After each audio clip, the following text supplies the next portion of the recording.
Magandang araw mga kapatid. Ang bidyong ito ay follow up video sa ginawa ko nung nakaraan tungkol sa marka ng hayop na 666, at ito ay mababasa sa Book of Apocalypse chapter 13 verse 16.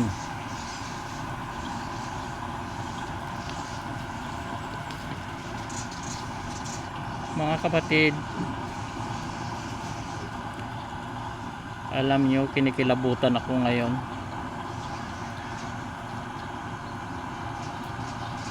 Umiiyak.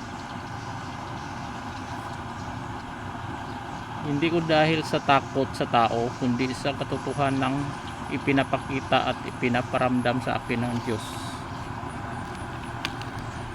Sa ating nakaraang video, pinag-uusapan natin ang 666. Pero ngayon, kaibigan, ating pag-uusapan, koneksyon yan, ang tinatawag na marka ng hayop. Alam nyo ba, nakikita ko ang sistema, nakikita ko na ang mukha ng kasinungalingan na nakangiti at nakabungis-ngis. Parang mabait, parang kaibigan, pero sa loob halimaw. Ano nga ba ito? Bakit tayo binabalaan? At paano tayo makakaligtas? Ang sinasabi ng Biblia, Revelation 13:16 to 18, sinasabi sa salita ng Diyos, at pinilit niya ang lahat, maliliit man at malalaki, mayayaman at mahirap, malaya man at alipin, nalagyan sila ng tanda sa kanang kamay o sa noo.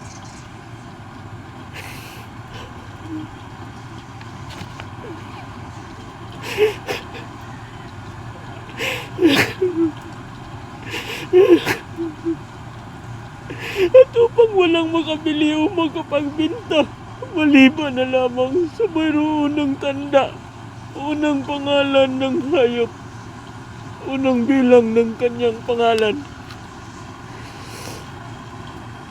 Kapatid, kontrolado ang lahat. Ekonomiya, buhay, igalaw ng tao, lahat nakadepende sa markang ito.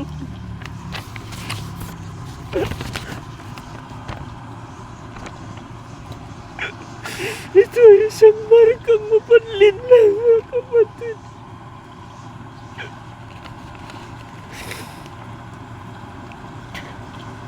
Alam niyo kung bakit marami ang nagpapaloko? Kasi maganda siya tingnan. Kasi mabait siya magsalita.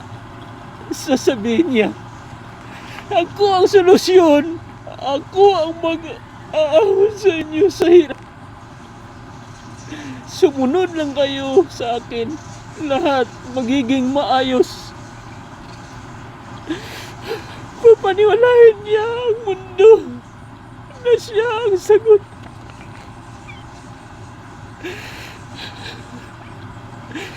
Pero pagtanggap mo ng marka, doon na siya ngingisi. Doon na niya ipapakita na hindi siya tagapagligtas. Siya pala ang tagapagwasak ng kaluluwa. Diyos ko, gaano katapang ang panloloko. Kaya sabi sa Biblia, Magpapakita siya ng mga himala at kababalaghan para sulilangin pati ang mahirang kung maaari.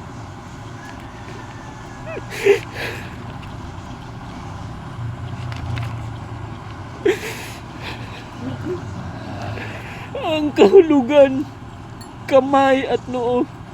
Bakit sa kamay at noo?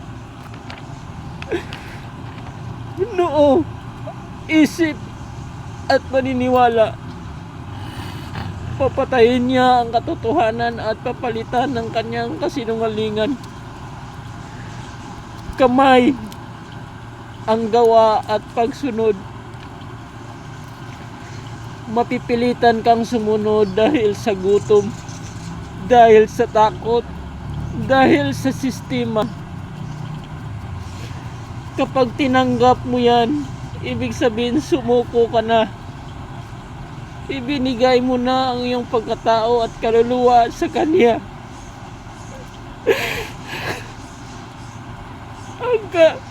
Ang kapalaran. Revelation 14:9-11.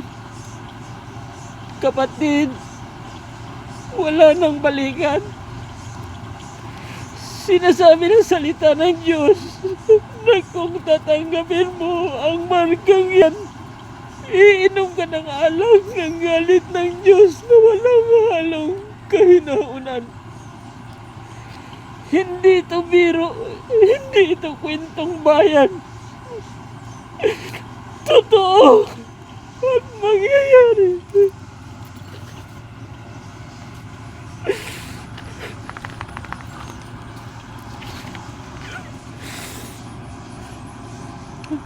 Ang paraan ng kaligtasan.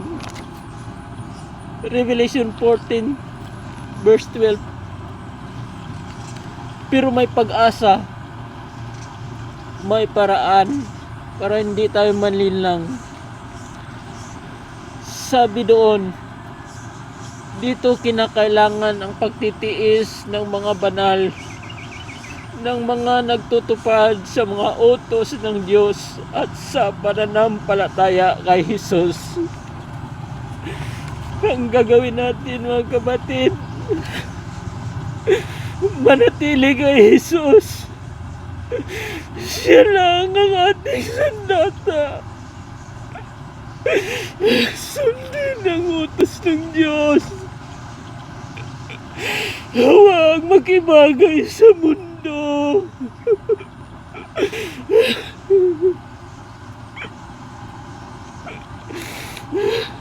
Maging matatag kahit anong mangyari.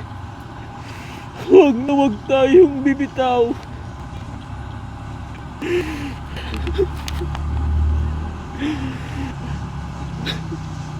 Ngayon ang hamon at konklusyon para sa atin, mga kapatid. Kaya mga kapatid ko, gumising na tayo. Huwag tayong magbulag-bulagan. Nakikita ko ang kanyang anyo. Nakikita ko ang kanyang ngisi. Pero mas malakas ang Diyos natin. Huwag na huwag ninyong tatanggapin ang anumang marka o tanda na laban kay Kristo.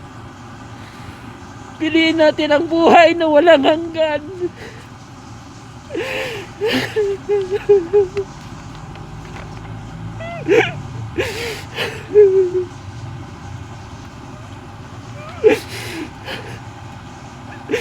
Kung nantig ang puso mo ngayon, kung kinikilabutan ka, gaya ko, pakishare mo ang video na ito. Ipagbigay alam natin sa lahat. Mag-subscribe po kayo at manatili sa katotohanan.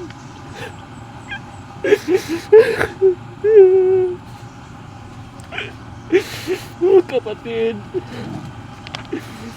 pwede bang sabayan niyo ako sa panalangin? Panginoon, kami po ay manatili sa inyo. Iligtas niyo mo kami sa oras ng tukso. Maraming salamat po. Pagpalain tayo ng Diyos, Ama. Sa ngalan ni Jesus. Amen.